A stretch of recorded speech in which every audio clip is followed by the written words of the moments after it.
क्या 5G की वजह से ही कोरोना फैल रहा है? क्या 5G की नेटवर्क टेस्टिंग की वजह से ही पक्षी मारे जा रहे हैं? वो भी लगता है कि सोशल मीडिया पे चल रहे मैसेजों में दम है कि 5G के रेडिएशन की वजह से कोरोना का दूसरा म्यूटेंट ज्यादा शक्तिशाली हो गया। क्या आपको भी लगता है कि कुछ दिनों से किसी चीज को छूने या किसी से हाथ मिलाने पे आपको करंट महसूस हो रहा है? क्या वाकई में 5G और कोरोना के बीच कोई रिश्ता है और ये रिश्ता क्या कहलाता है? आइए जानते हैं। अफवाहों का दौर इस तरह से शुरू हुआ। 2019 के नवंबर में संघाई विश्व का देश बना जहां 5G टेस्टिंग की गई थी। उसी के साथ 17 नवंबर 2019 को ही वुहान में कोरोना का पहला वायरस मिला। दुनिया ने कोरोना और 5G को आपस में जोड़ना शुरू कर दिया।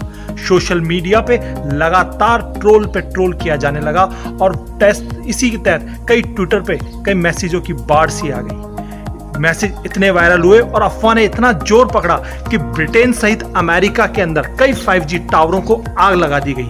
इसके साथ ही दुनिया भर के अंदर कोरोना और 5G को आपस में जोड़े जाने के लिए कई तरह की कहानियां और थ्योरियां प्लांट की जाने लगी। क्या 5G रेडिएशन ही कोरोना के पीछे है? इसके लिए हमें सबसे पहले 5G को समझना होगा। आइए समझते हैं। आसान भाषा में समझे तो 5G एक ऐसी तकनीक है जो 2 घंटे की मूवी आप 4G नेटवर्क पर डाउनलोड करने में जहां आपको 6 मिनट लगते हैं, वहीं 5G नेटवर्क पर इसी 2 घंटे की मूवी को डाउनलोड करने में 3.5 सेकंड लगेंगे। यानी आपकी आंख की पलक झपकने से 400 गुना ज्यादा तेज होगा 5G का यह नेटवर्क। 5G नेटवर्क की हाई फ्रीक्वेंसी वेव 20 गीगाहर्ट्ज से 90 गीगाहर्ट्ज के बीच होगी। वर्तमान में 4G नेटवर्क 6 गीगाहर्ट्ज पर मोबाइल नेटवर्क चला रहा है। अब 6 गीगाहर्ट्ज से 20 और 90 हो जाने का मतलब यह नहीं कि रेडिएशन भी ज्यादा होगा। लोगों का मानना है कि यह एक डेप्थ नेटवर्क है। इसके लिए जगह जगह और बहुत ज्यादा संख्या के अंदर हमें टावर लगाने होंगे। टावर ज्यादा लगाने का मतलब यह नहीं होता कि नेटवर्क से रेडिएशन ज्यादा फैलेगा। देखने का समझने का तरीका इतना ही है कि टावर इतनी ज्यादा संख्या में लगाए जाएंगे जिससे नेटवर्क को आपस में जोड़ा जाने लगे। आप समझ लें कि आपके घर पे गली में लगने वाले खंभों की तरह जगह जगह इसके टावर लगाए जाएंगे। इतनी खूबियों वाली ये 5G तकनीक 4G के मुकाबले बहुत महंगी है, क्योंकि इसमें बहुत ज्यादा पैसा और रिसोर्सेज खर्च होगा। फिर सवाल तो वही खड़ा है, तो रेडिएशन फैला कौन रहा है? आइए आपको समझाते हैं। जहां तक आयनाइजिंग रेडिएशन की बात है तो यह हमारे शरीर को ज्यादा नुकसान पहुंचाता है। जैसे कि एक्सरे, सिटी स्कैन और MRI में यूज होने वाली वेव इसी कैटेगरी में आती है। वहीं नॉन आयनाइजिंग रेडिएशन हमारे शरीर में किसी भी तरह का प्रभाव नहीं डालता है। मोबाइल नेटवर्क कंपनियों का दावा है कि वो अपने मोबाइल नेटवर्क्स में इसी नॉन आयनाइजिंग नेटवर्क का ही इस्तेमाल करती हैं। मोबाइल नेटवर्क रेडिएशन के बारे में फिनलैंड के वैज्ञानिक दरियुश लेसेंसी ने अपने रिसर्च में बताया कि मोबाइल फोन पर लगातार उपयोग करने और टावर के नजदीक 10 साल रोजाना 3 मिनट रहने पर ब्रेन कैंसर का खतरा बढ़ जाता है। ये वैज्ञानिक WHO द्वारा गठित कमेटी के सदस्य थे जिसने मोबाइल नेटवर्क से होने वाले रेडिएशन पर रिसर्च की थी। वहीं कमेटी की रिपोर्ट के बाद WHO ने मोबाइल नेटवर्क को 2B कैटेगरी में रखा। इस कैटेगरी में वे सभी चीजें आती हैं जो कैंसर की वजह बनती हैं। इसलिए भारत सरकार और ट्राई ने मिलकर मोबाइल टावर लगाने के कुछ नियम कायदे तय किए हैं, परंतु भारत और राजस्थान के दूर दराज इलाकों में ये टावर बिना नियम कायदों के किसी भी बिल्डिंग व स्कूल के नजदीक लगाए जा रहे हैं। अगर आप आपके नजदीक के मोबाइल टावर के रेडिएशन की जांच कराना चाहते हैं तो BSNL ने एक व्यवस्था दी है जिसमें आप 4000 रुपए जमा कराकर अपने आसपास के मोबाइल टावर के रेडिएशन की जांच करा सकते हैं। हाल ही में राजस्थान पत्रिका में प्रकाशित एक खबर में BSNL ने माना था कि 5G नेटवर्क कोरोना नहीं फैलाता, परंतु पक्षियों पर और जीवों पर इसके असर के बारे में अभी तक कोई आधिकारिक व किसी भी शोध की बात नहीं की गई। तो घूम फिर के फिर वही सवाल आता है कि 5G और कोरोना के बीच रिश्ता क्या है?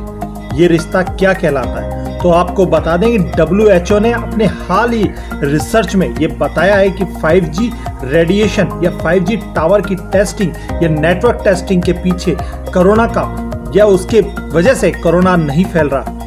बात गौरतलब यह है कि 2 साल से दुनिया कोरोना के अंदर जूझ रही है। न जाने WHO ने ये टेस्ट और रिसर्च कब किया। ना ही ऐसा कोई प्रमाण मिल रहा है कि कोरोना वायरस की दूसरी वेव का म्यूटेंट 5G नेटवर्क की टेस्टिंग की वजह से ज्यादा ताकतवर हो गया।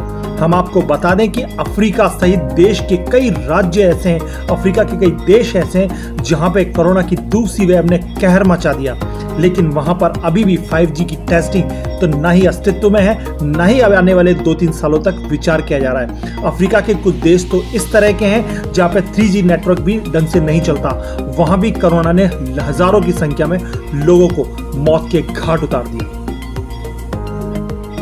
हमारी अभी तक की पड़ताल से ये पता लगता है कि कोरोना और 5G के बीच कोई रिश्ता नहीं है। फेसबुक, यूट्यूब और सोशल मीडिया पे फैली हुई अफवाहों के पीछे अफवाह ही है, ये किसी भी तरह से सत्य नहीं है। और ये हमें भी पता लगा कि कोरोना और 5G के पीछे कोई रिश्ता नहीं है। इस तरह की भ्रामक खबरों के पीछे ना जाए। अब आते हैं हमारे दूसरे सवाल पे, क्या 5G रेडिएशन की वजह से पक्षी मारे जा रहे हैं? क्या पक्षियों के मौत के पीछे 5G की टेस्टिंग और रेडिएशन ही है? आइए समझते हैं। वहीं कई पक्षी विशेषज्ञों का कहना है कि पक्षियों की मौत की वजह मोबाइल टावर का रेडिएशन हो सकता है। उनका कहना है कि पक्षियों का मस्तिष्क कपाल बहुत कोमल होता है और ये माइक्रोवेव उन्हें भेद देती है, जिससे पक्षियों की याददाश्त पर बहुत असर पड़ता है। पक्षी अपनी याददाश्त भूल जाते हैं और भटक भटक कर उनकी मौत हो जाती है। साथ ही उन्होंने यह भी कहा कि इसके दूरगामी इंसानों पे भी प्रभाव है, जो कि नुकसानदायक साबित होंगे। वहीं गुरु नानक विश्वविद्यालय अमृतसर की प्रोफेसर शालिनी बहल ने कहा कि अगर नियमों के अनुसार टावरों की फ्रीक्वेंसी सेट की जाए और कंट्रोल की जाए तो किसी भी तरह का नुकसान नहीं होता, क्योंकि हमारे घर में भी माइक्रोवेव ओवन का उपयोग करते हैं जिसकी फ्रीक्वेंसी कम है और वो हम पे किसी भी प्रकार का नुकसान नहीं करता। इस माइक्रोवेव को काम में लेते समय यह सुनिश्चित करना चाहिए कि मोबाइल नेटवर्क टावर की पावर कंट्रोल की जाए, किसी भी तरह का नुकसान नहीं होगा। परंतु अगर अनकंट्रोल पावर रहती है तो नुकसान की संभावनाएं बढ़ जाती है। अब अगली व्हाट्सएप खबर पढ़ते हैं, जिसमें कहा गया है कि आजकल एक दूसरे को छूने से करंट लग रहा है। लोगों को करंट महसूस हो रहा है जब भी वो किसी चीज को छूते हैं। फेसबुक और यूट्यूब और सोशल मीडिया पर लगातार इस तरह के मैसेज वायरल हो रहे हैं कि इसके पीछे 5G का रेडिएशन है। आइए इसकी भी पड़ताल करते हैं। तो आपको बता दें कि इस तरह का कोई भी रिसर्च WHO या किसी भी वैज्ञानिक पोर्टल पे नहीं मिला हमें, जिसमें बताया जा रहा हो कि एक दूसरे को छूने में, टच करने के पीछे 5G का रेडिएशन है।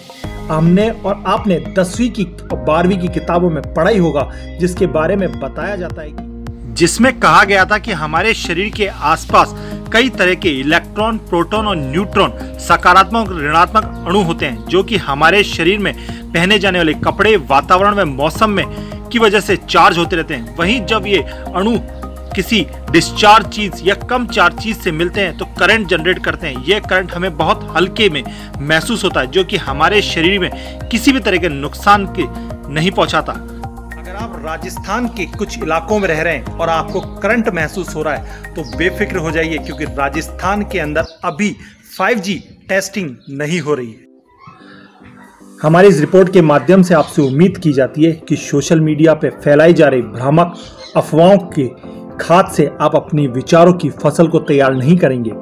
आपसे उम्मीद भी है कि आप भरोसेमंद ज्ञान के स्रोतों से अपनी वैज्ञानिक सोच की फसल को सींचेंगे, क्योंकि आपके द्वारा फैलाया गया या फॉरवर्ड किया गया एक भी मैसेज जिंदगी के अंदर लोगों की फर्क डालता है और हमें फर्क पड़ता है। इसको रोकने के लिए ये हमारा प्रयास है। धन्यवाद। A for Ajmer.